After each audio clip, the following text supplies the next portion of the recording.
balik kasus kopi sianida yang menjerat Jessica Kumala Wongso dengan vonis penjara selama 20 tahun, banyak pakar menilai jika kasus ini memiliki banyak kejanggalan. Dokter ahli forensik yaitu Dr. Jaya sejak awal kasus ini pun konsisten mengatakan bahwa penyebab kematian Mirna Salihin bukan karena racun sianida. Selaku dokter ahli forensik dan menelitik soal efek racun sianida selama bertahun-tahun, pendapatnya yang awalnya tidak diperhitungkan, kini justru didukung oleh pakar toksikologi. Mereka pun kompak dengan argumen bahwa Mirna meninggal bukan karena racun sianida, karena selain tidak dilakukan otopsi sebagai syarat untuk mengetahui penyebab seseorang meninggal dunia, juga ada beberapa tanda pada jenazah Mirna yang dilihat langsung oleh Dr. Jaya yang menangani langsung pasca Mirna dinyatakan telah tiada.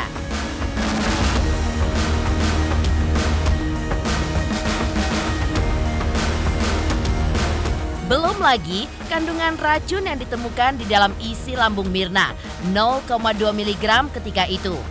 Dan hal itu pun dinilainya tidak bisa menyebabkan kematian. Lantas benarkah ahli toksikologi menilai bahwa pembuktian secara ilmiah atas kematian Mirna sangatlah lemah?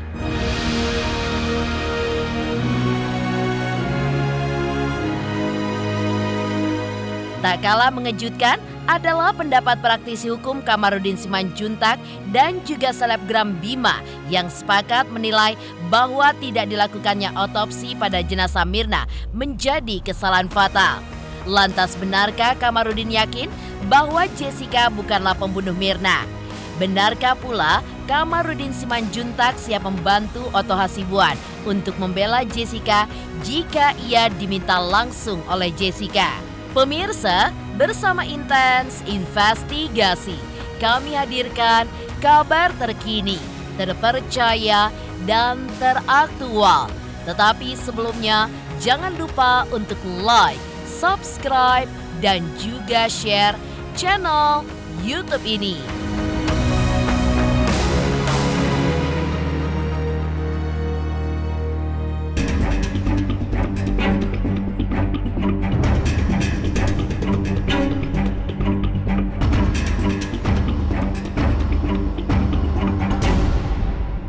Jessica Wongso has been charged with the murder of Mirna Salihin. Police allege she poisoned her friend by adding cyanide to her coffee.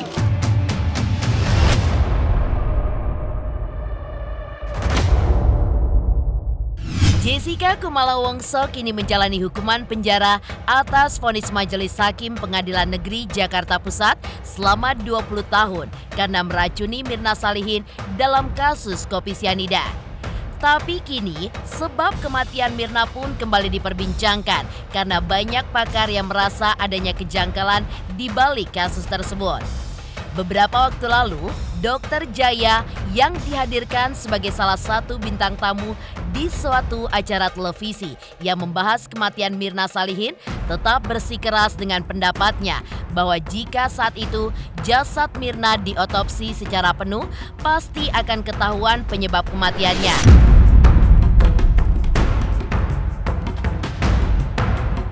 Pendapat Dr. Jaya tersebut juga didukung oleh pakar toksikologi yang dijumpai oleh tim Intens Investigasi, bahwa hanya otopsi yang bisa mengetahui dengan benar apa penyebab kematian seseorang.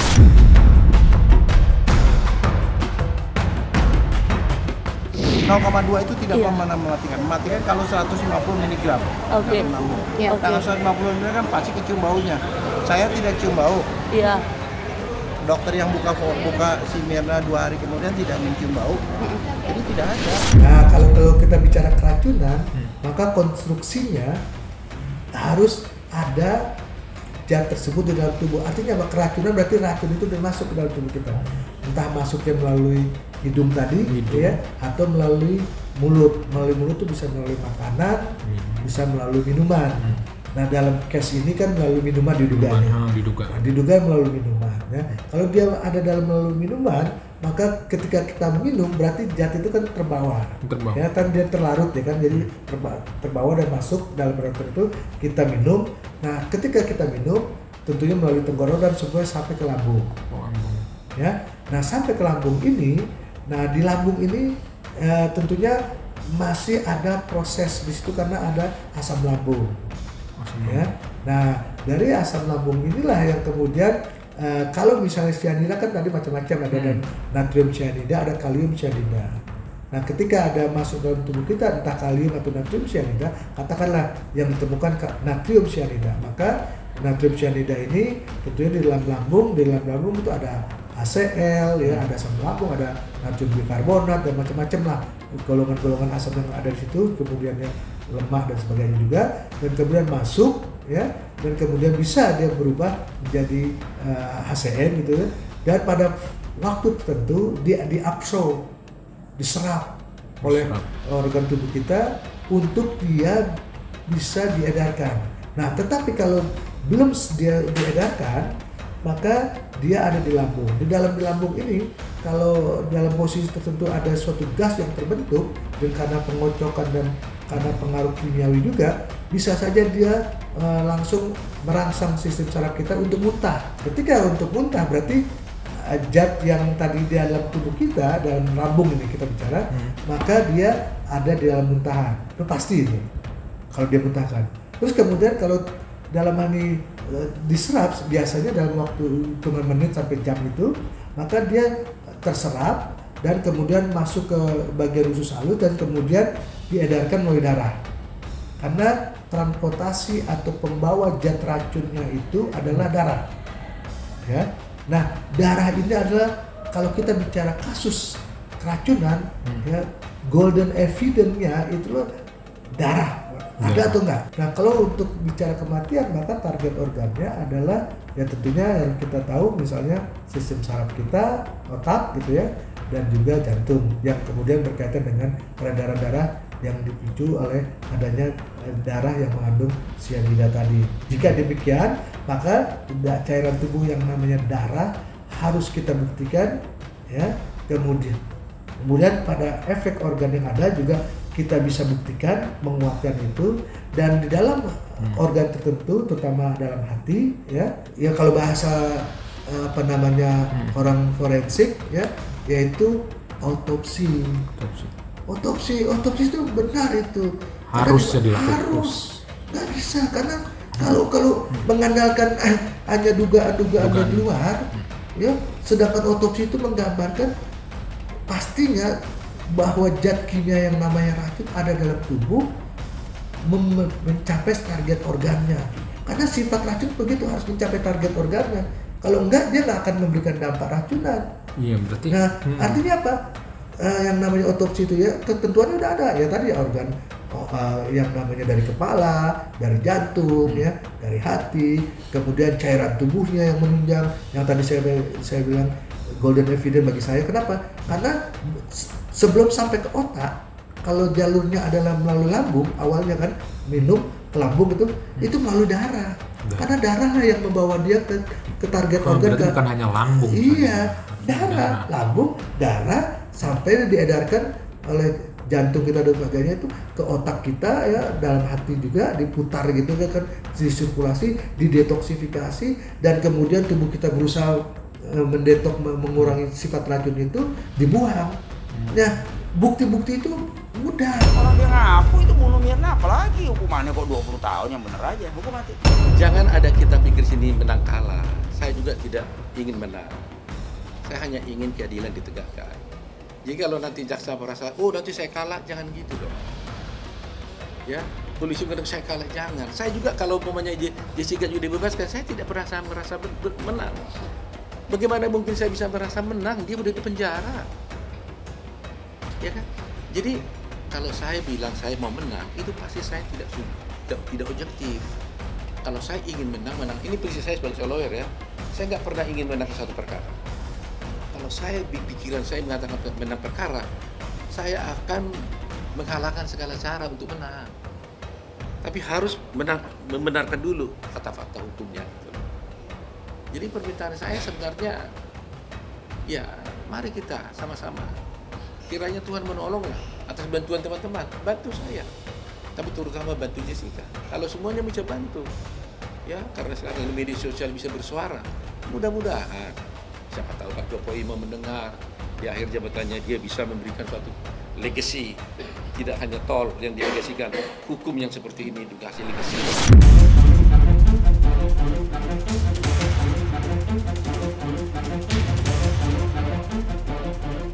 Seperti halnya Dr. Jaya yang meragukan Mirna Salihin meninggal karena racun sianida. Pakar toksikologi pun juga sependapat. Alasannya adalah bagi orang awam, jika sebuah minuman yang dimasukkan racun sianida pasti akan tercium baunya. Apalagi di dalam gelas ditemukan 7.400 mg. Namun menurut ahli toksikologi, dalam beberapa kasus, untuk mencium bau racun sianida tergantung sensitivitas orang. Dan yang bilang nggak ada bukan saya, puslapor. Saat 75 menit setelah dia meninggal, isi namanya diambil di sama dokter di Abdul Waluyo, hasilnya negatif. Puslapor yang ngomong nggak ada. Kalau nggak ada ya berarti nggak ada. Oke, dok soal udah gitu 3 hari kemudian ada 0,2. Kalau nggak ada jadi ada itu kan jadi ajaib. Ajaib nggak? Iya. Kalau yang ada adalah ada, terus kemudian dia hilang karena menguap. Tapi kalau nggak ada jadi ada. Yang ngomong nggak ada, yang jadi 0,2 aja orang puslapor. Sensitivitas orang beda-beda. Nah, itu yang jadi masalah ya. Tadi saya katakan kalau saya sekitar 1 ppm aja itu ada perubahan itu kita lihat dan kita merasakan baunya itu. Ya. Kalau dalam posisi apalagi posisinya saya katakan dia dalam posisi yang dalam ini meminum dalam kondisi yang tadi saya katakan penguapannya masih lambat atau belum terjadi misalnya gitu ya, misalnya seperti itu, maka tentunya tingkat kebauannya belum terasakan ya. Tapi kalau dikatakan tadi kadarnya ya besar misalnya 7.400 dan kemudian kondisinya itu sudah boleh katakan tidak terlalu dingin gitu kan, proses penguapan sudah mulai terjadi. Nah bagi orang yang sensitif seperti karena kegiatan saya melakukan uji-uji seperti itu, maka kita langsung ini ada bau khusus yang beda. Nah jadi ketika kita mau minum saja kan sebelum menyentuh pasti uapnya langsung kena kita. Nah hal yang seperti itu ya tentunya menjadikan indikasi bahwa kebauan itu tidak nyaman dalam roti itu.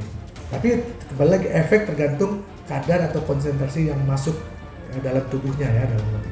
Kadarnya itu berapa sih Pak? Nah tadi kalau saya katakan kalau misalnya 10 ppm saja sudah mempengaruhi sistem saraf kita itu. Dia masuk gitu kan. Jadi masuk ke dalam sistem paru-paru kita, sistem pernapasan dan bekerjalah kalau dia misalnya racunnya sianida maka dia bekerja memblokir ya yang namanya kebutuhan oksigen oleh paru-paru atau pernapasan kita. Oleh karena itu pada netizen saya minta tolong berjuanglah dengan cara yang Anda bisa lakukan. Ya kita tidak perlu menghakimi polisi, tidak menghakimi hakim, tidak menghakimi jaksa. Enggak, saya tidak ingin hakim dibenci, saya tidak ingin jaksa dibenci, saya tidak ingin polisi dibenci, tidak. Tapi kalau ada kekeliruan, kan nggak ada salahnya diperbaiki. Semua orang bisa salah ya. Saya selalu katakan pengacara jahat ada, pengacara baik ada, hakim baik ada, hakim jahat ada, polisi jahat ada, polisi baik ada. Saya berharap masih ada polisi yang baik, masih ada hakim agung yang mulia, betul-betul mulia, ya kan? Masih ada pengacara yang betul-betul jujur melakukan itu.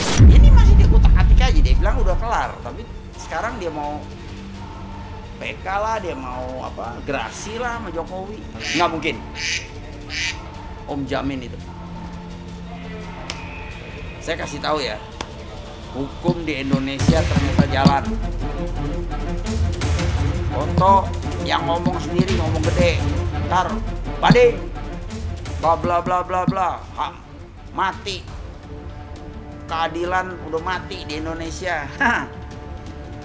Rasain loh, ditolak, naik ke PK, tolak, naik lagi ke itu Mahkamah Agung, Artijo Alkostar langsung di-kill dia. Itu killer itu. Bak. Untung nggak dihukum tambahan itu. Tapi memang saya nggak mau. Kan ada bukti saya nggak kuat. Ya, karena saya mau dia dihukum aja, biarin dia rasain dibui kayak apa. Jadi udahlah, foto lewatin aja, pas this case gitu. Jadi saya juga nggak nafsu jadinya. Saya juga pas, sudah kita sama-sama. Lu hanya mau cari duit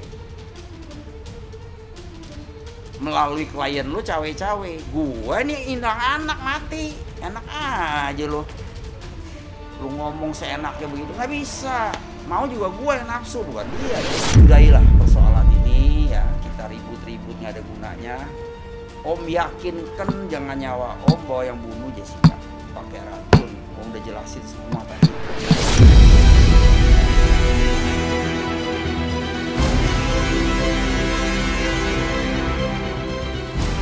Pakar toksikologi pun memberikan gambaran jika seseorang meminum minuman yang mengandung racun pasti akan langsung merasakan reaksinya. Dan dalam kasus tersebut, kopi yang diminum Mirna jika memang mengandung sianida pasti warnanya telah berubah. Ahli toksikologi sepakat dengan Dr. Jaya bahwa tanda-tanda jasad seseorang yang meninggal akibat sianida selain berbau juga berwarna kemerahan. Namun, menurut Dr. Jaya, ia pun tidak menemukan tanda-tanda itu pada jasad Mirna.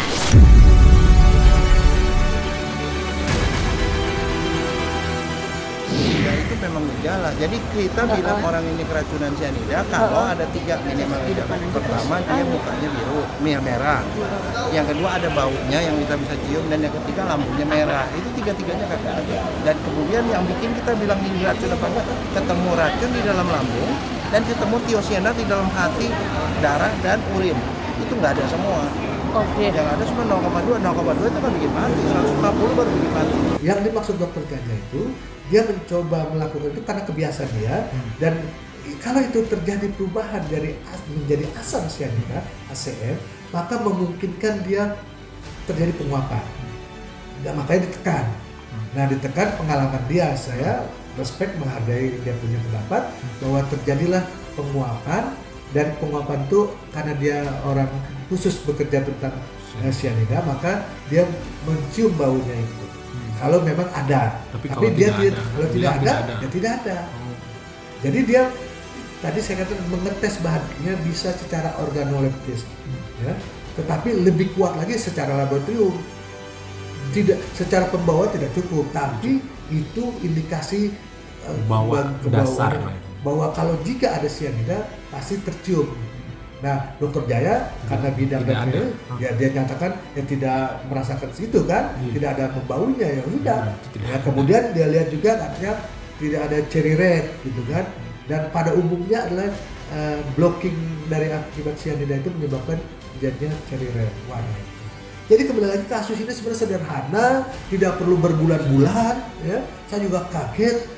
Jadi bukan substansinya yang dibahas, lebih kepada gerak lainnya. Artinya apa? Setting pembuktian atau konstruksi pembuktian itu ketika itu tidak dilakukan dengan secara, ya katakanlah secara baik dan benar. Itu kelemahannya. Jadi nanti dikait-kaitkan ada ion 950, seorang profesor tapi dia bukan ahlinya bicara ion ada 150 mg nih, dan kemudian ini kan ada ionnya ion Na, terus kemudian ini 0,2 mg Cn. Ini yang dimaksud 950 adalah 950 natrium cyanida. Ya bukan gitu. Itu membodohi awam tuh orang masyarakat. Kenapa? Saya orang kimia. Kalau 950 mg ya, itu adalah bisa 950 mg bisa berupa NaCl, bisa Na bikarbonat, sedangkan yang natrium cyanidanya adalah 0,2 mg per kilogram, 0,2 mg per liter itu. Kenapa? Karena ionnya disebut Cn, jadi itulah 0,2 mg Cn, yaitu NaCN maksudnya, natrium cyanida. Sedangkan yang 950-nya itu yang dikatakan ada dalam temukan ion itu bukan 950 natrium cyanida, itu salah besar itu. Dan saya sangat tidak sependapat itu, membawa arah yang menurut saya akhirnya membodohi masyarakat. Jadi masyarakat berasumsi beda. Iya. Jadi seakan-akan, itu sebenarnya ada racun cyanida. Nah ini gimana kok bicara gitu? Coba edukasi masyarakat yang benar. Kalau kopi ada racun cyanida itu tidak bereaksi dengan kopi, tidak. Dia kalau memang ada racunnya, maka cyanidanya itu akan ada dalam campuran tersebut. Ya, dalam campuran tersebut. Artinya dia tidak bereaksi kimia menjadi misalnya kafeinnya bereaksi dengan cyanida gitu kan.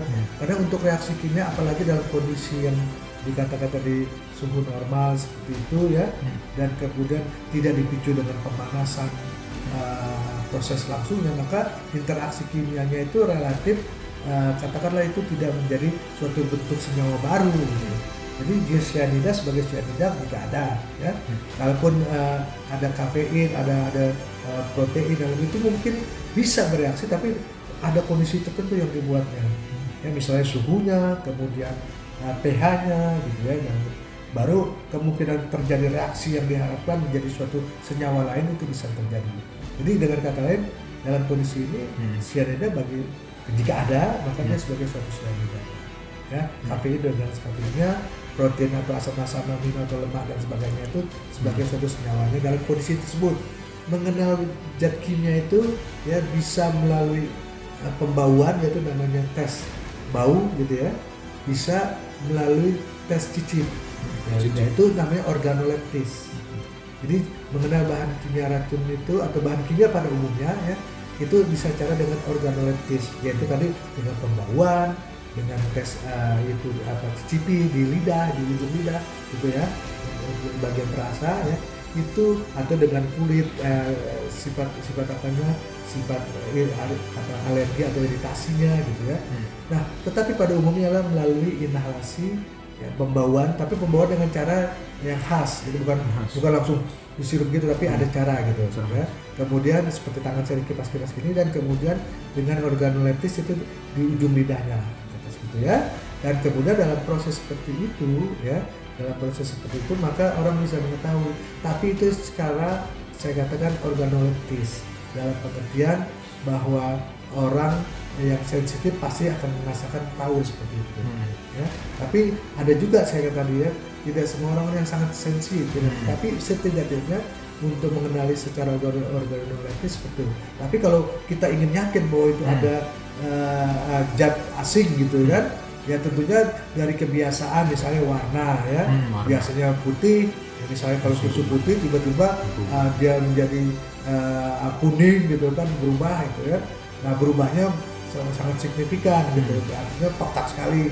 Nah tentunya berarti sesuatu yang biasanya putih kok menjadi kuning atau coklat gitu kan. Nah tentu itu Ibu juga 2 kali nyesel. Ke-1 Jessica dijolimi, kedua Mirna meninggal. Mirna itu sebenarnya nggak meninggal kalau dibawa pakai ambulan. Ibu menyesalkan itu loh, kenapa? Kasih kesempatan dokter GI merawat dia, kan bisa dikasih oksigen, itu mau dikasih oksigen terus langsung dijemput sama suaminya. Suaminya bawa, mati di perjalanan, meninggalnya di perjalanan kan. Siapa yang disalah? Mestinya minum kopi dia nggak meninggal. Dokter Joshua bilang ini bukan keracunan, dia nggak keracunan. Dia mestinya nggak meninggal, sayang sekali. Saya dari situ sedih lagi 2 kali. Saya tahu masalahnya sekarang, baru tahu. Karena kalau dia diemin dirawat sama dokter Joshua, diemin situ, jangan dibawa. Bawa pun dokter Joshua suruh kontak sama ambulan. Jangan dia bilang cuman 28 menit saya berusaha. Salah, dia bukan gitu. Biarkan dokter Joshua menanganin dulu supaya dia tenang dulu, di oksigen, baru dibawa pakai ambulan. Gak akan meninggal kalau dokter Joshua yang nanganin. Dia sampai Adi Waluyo juga percuma. Dokter Joshua juga dokter umum, Adi Waluyo juga dokter umum. Apa beda? Di perjalanan itu bahaya.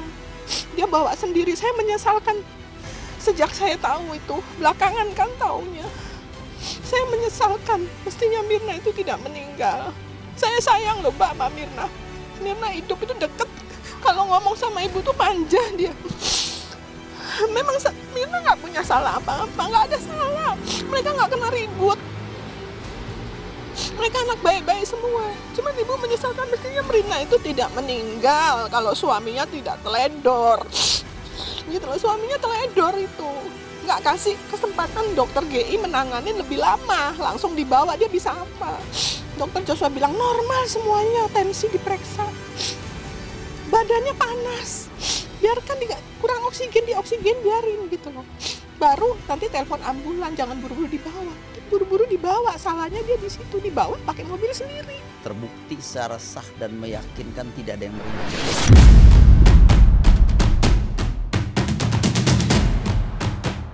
Kasus kopi sianida Jessica Wongso ini pun menjadi viral. Menurut pakar toksikologi, karena konstruksi pembuktiannya berdasarkan ilmu pengetahuan masih sangat lemah. Apalagi bukti langsung yang ada dalam kasus kematian Mirna hanya ditemukan sianida dengan kadar 0,2 mg. Dan itu pun hanya ditemukan di dalam isi lambung. 0,2 nggak bikin mati. Kamu makan biji apel aja 0,6 tuh. Dia berbahaya, tapi kebanyakan orang tidak apa-apa kena sianida karena di badan kita ada mekanisme untuk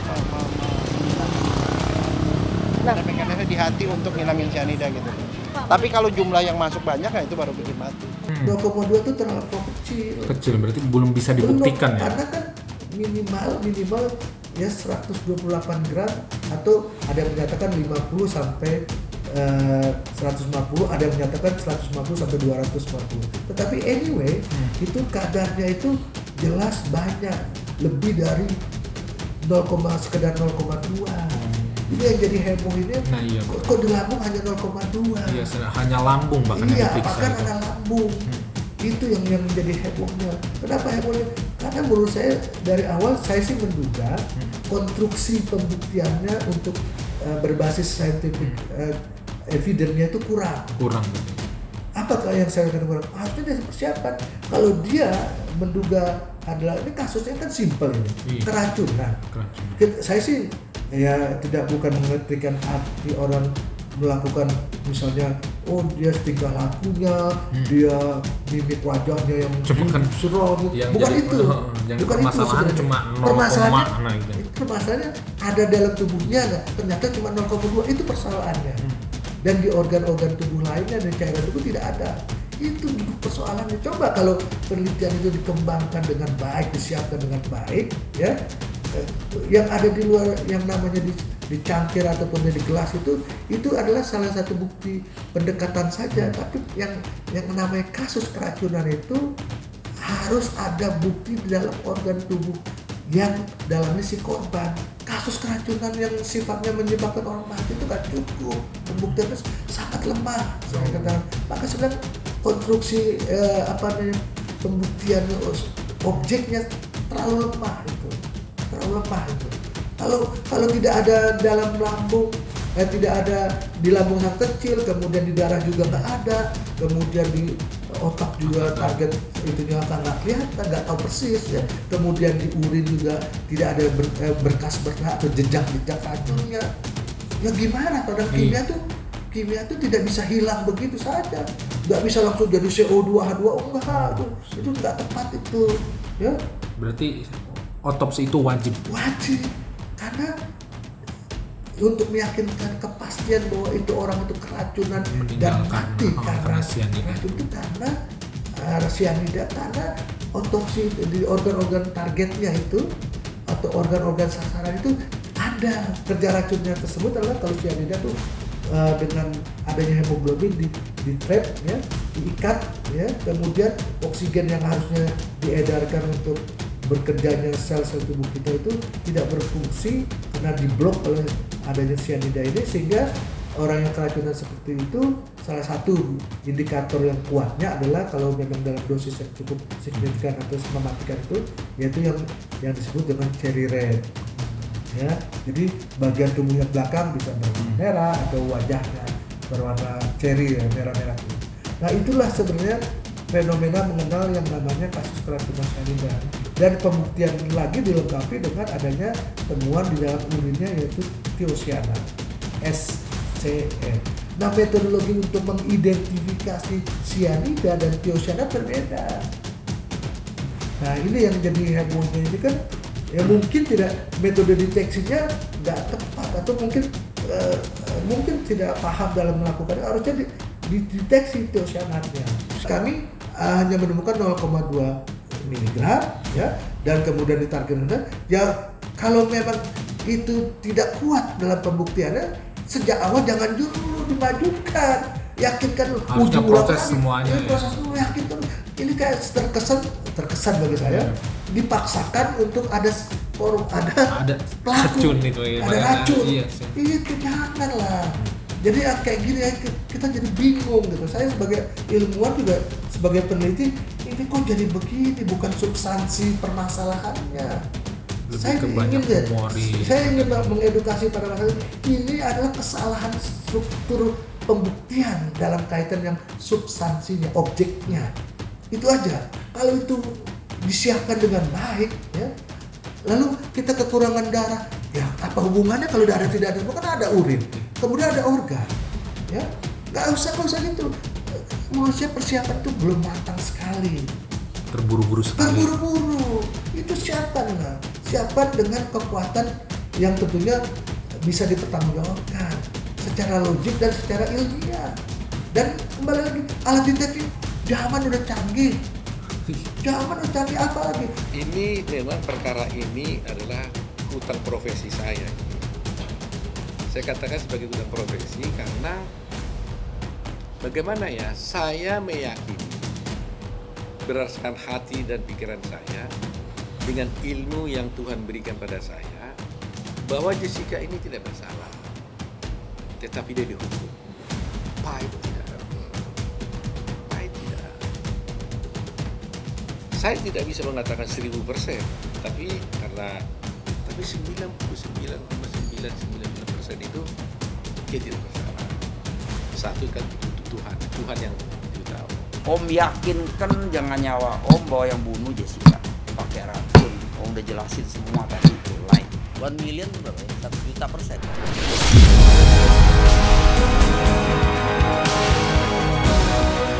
Mengejutkan. Pakar toksikologi mendukung pernyataan Dr. Jaya yang membantah Mirna Salihin meninggal bukan karena racun sianida. Lantas, seperti apa pendapat Kamarudin Simanjuntak terkait kasus kopi sianida?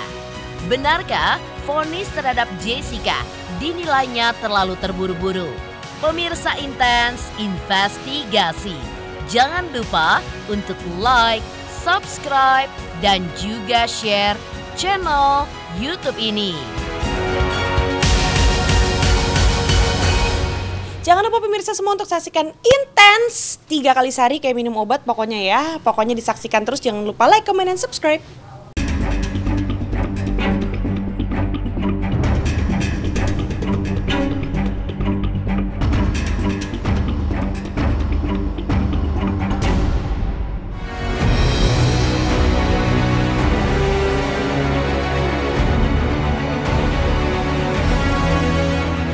Mengejutkan, pakar toksiologi dari Universitas Indonesia juga mendukung pernyataan Dr. Jaya yang meragukan kalau Mirna Salihin meninggal akibat racun sianida. Kehebohan terkait kasus kopi sianida semakin menjadi pasca film dokumenter Ice Cold pun muncul. Dampaknya, kini publik pun banyak yang bersimpati kepada Jessica Kumala Wongso dan yakin jika Jessica bukanlah pembunuh Mirna. Salah satunya adalah TikToker asal Lampung bernama Bima. Selalu ada. Anda sepakat dengan jawaban itu? Tidak selalu ada tanda-tanda itu. Begini Pak. Gue tahu lo pasti kayak kesel gitu kan nontonnya. Sama gue juga kesel. Cuma yang kalian harus tahu ya guys. Biasanya kalau orang yang baru tahu sedikit itu akan sok tahu ketimbang orang yang bener-bener tahu. Lo lihat aja nih, jaksa, penuntut umum ataupun hakimnya itu mereka sama-sama kayak baru mempelajari zat yang namanya sianida. Mereka nggak ada background tentang medicine, mereka nggak ada background mempelajari tentang zat-zat kimia berbahaya ini. Mereka tuh kayak cuman dapat dari internet, terus dapat dari YouTube mungkin atau Facebook. Jadi kalau misalnya mereka menghadirkan saksi ahli, ya harusnya didengarkan. And another thing yang banyak bikin orang kesel adalah ini kasus kan no otopsi ya. dan dikatakan kalau sebuah kasus kematian seseorang tidak wajar dan tidak dilakukan sebuah otopsi, ya berarti no case.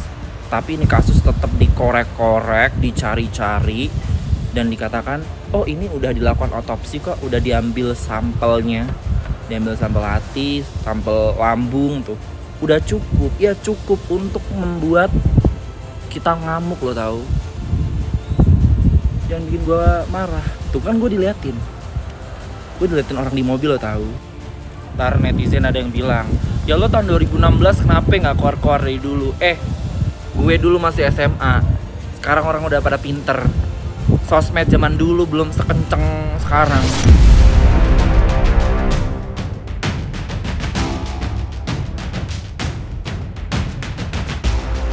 Tak hanya itu, penyebab kematian Mirna Salihin pun berdasarkan pendapat para ahli sebenarnya masih menjadi misteri karena jasad Mirna tidak diotopsi. Padahal menurut Kamarudin, untuk mengetahui penyebab kematian seseorang adalah dengan cara diotopsi. Karena itulah Kamarudin Simanjuntak merasa bahwa Jessica Kumala Wongso bukanlah pembunuh Mirna.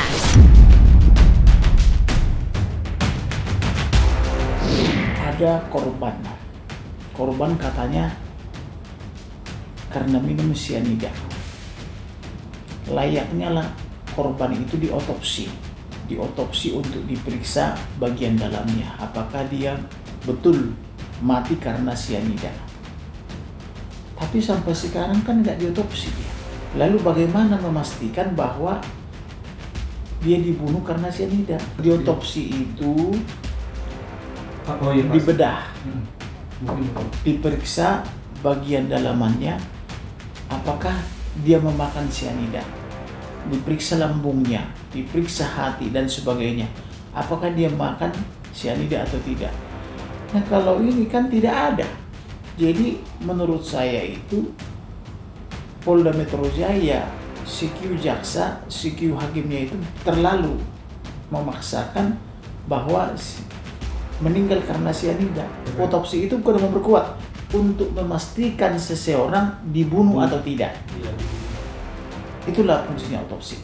Menurut saya majelis hakim itu terlalu berani dan jaksa juga terlalu berani menyimpulkan sedemikian rupa. Jadi otopsi itu sangat perlu untuk memastikan apakah Jessica itu meracun apa tidak. Nah, gitu. Dan belum tentu juga Jessica pelakunya. Bisa saja keluarga dekat yang lain kan begitu. Kalau saya ya dari segi ilmiah tidak ada hal yang bisa menjerat Jessica dari segi ilmiah. Misalnya saksi, tidak ada saksi yang melihat dia memakai racun atau memasukkan racun atau menggunakan racun. Kemudian dari segi surat juga tidak ada. Cuman kalau dari segi pendapat ya ahli biasanya itu ahli berpendapat begitu loh.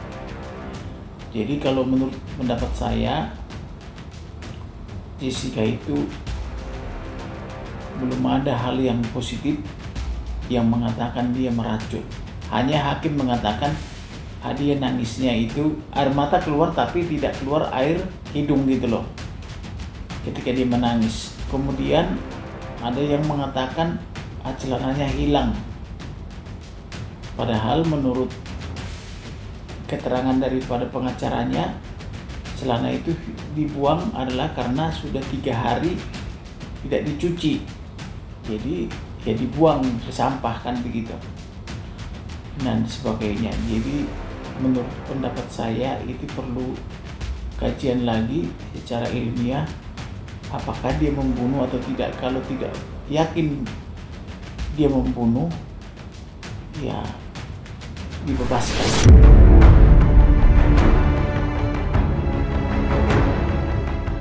Kamarudin merasa jika majelis hakim yang mengadili Jessica terlalu terburu-buru dalam mengambil keputusan untuk memvonis Jessica bersalah. Karena itu, menurut Kamarudin, kasus kopi sianida masih memungkinkan jika dibuka kembali. Dan Kamarudin pun bersedia membantu Otto Hasibuan untuk membebaskan Jessica, asalkan Jessica yang memintanya secara langsung agar menjadi kuasa hukumnya. Terburu-buru, jelas terburu-buru. Menurut saya, majelis hakim itu terlalu berani dan jaksa juga terlalu berani menyimpulkan sedemikian rupa. Jadi otopsi itu sangat perlu untuk memastikan apakah Jessica itu meracun apa tidak. Dan belum tentu juga Jessica pelakunya. Bisa saja keluarga dekat yang lain kan begitu. Kalau misalnya dibeli otopsi, dibeli racun, dibeli di mana? Harus bisa dibuktikan. Dia membeli racun di mana? Di Australia, di Indonesia, di mana gitu. Kalau menurut saya harusnya bisa. Karena seperti tadi bilang, tidak ada bukti yang akurat ya, yang istilahnya yang bisa dipertanggungjawabkan gitu loh. Soal keinginan masyarakat agar ini terbuka kembali, itu memang betul. Kalau memang dia tidak membunuh, untuk apa dipaksa-paksa? Jadi lebih bagus misalnya cari tahu siapa pelakunya. Kalau tidak yakin, ya dicoba lagi. Namanya ujian kan gitu ya. Kali-kali dengan hakim yang sekarang yang muda-muda, ya jadi bebas gitu loh. Hakim yang dulu tidak bebas gitu loh. Nah, yang jelas hukuman hakim di Indonesia itu belum tentu yang sebenarnya. Bisa juga putusan hakim itu karena sesuatu hal, karena uang suap juga. Buktinya hakim juga menerima suap, Mahkamah Agung juga. Tidak bisa dikatakan, oh kalau putusan dari Mahkamah Agung itu sudah pasti benar. Siapa bilang? Kalau saya bersedia, kalau si Jessica datang ke saya bersedia. Saya bersedia menolong dia. Itu komitmen saya. Saya bersedia menolong dia. Kalau memang dia menyerahkan masalahnya ke saya.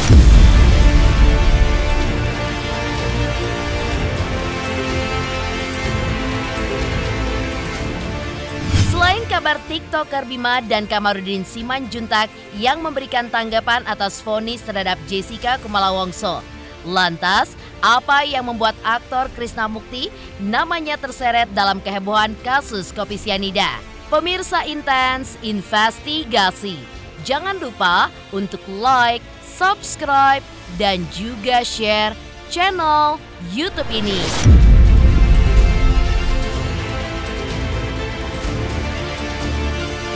Hai semua, jangan lupa tonton Intens setiap hari Senin sampai Sabtu 3 kali sehari. Jangan lupa like dan jangan lupa subscribe.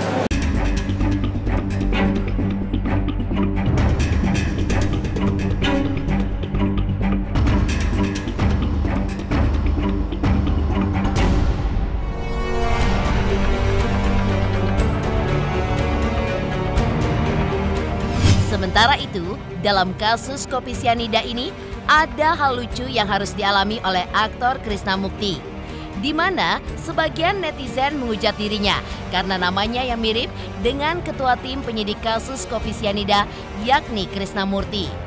Bahkan ada netizen yang tidak sungkan menuding Krishna Mukti sebagai pihak yang juga berada dalam pusaran kasus ini alias sebagai pembunuh. Tampaknya hal itu pun terjadi karena Edi Darmawan Salihin saat menjawab pertanyaan terkait tim penyidik kasus kopi sianida menjawab dengan Krishna Mukti dan bukan Krishna Murti. Diduga karena itulah netizen pun lantas menuding Krishna Mukti ikut terlibat dalam kasus tersebut.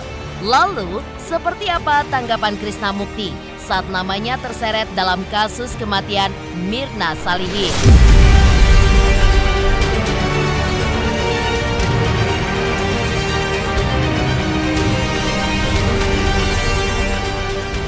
Saya nih paling tahu siapa Sambo, siapa Krishna Mukti, siapa si Nah elah Pak, Mukti lagi. Kan jadinya gua tuh yang diudak-udak netizen. Murti Pak, Murti. Elah. Ini sampai kapan sih mau kayak gini nih? Jadi gue dah yang ketumpuan. Pegel kan ngadepin orang-orang pada julid sama gue jadinya. Ini yang punya namanya mana sih? Kagak nongol-nongol perasaan. Emang dia kemana sih? Coba nongol. Jadi kagak gue yang didak-dak. Bro! Lu salah orang, bro. Itu yang lo maksud ya, itu Bapak Krishna Murti polisi. Kalau gue ini Krishna Mukti aktor ya. Nah, sejak kasus kopi sianida Jessica Mirna diangkat lagi, ini nama gue banyak banget ditek-tekin orang, disebut-sebut orang seolah-olah gue yang terlibat dalam masalah itu. Itu salah orang, bukan gue. Jadi Bapak polisi Krishna Murti itu, nah lu tanya deh ke dia, bukan ke gue ya. Jadi buat yang lain-lain juga nih, gak usah kata-kata gue, gak usah sebut-sebut gue, karena gue gak terlibat sama sekali dalam kasus ini ya. Perbedaannya adalah yang satu Bapak Krishna Murti pakai R, gue Krishna Mukti pakai K ya. Nah gitu aja, pokoknya semoga cepat selesai nih urusannya, amin.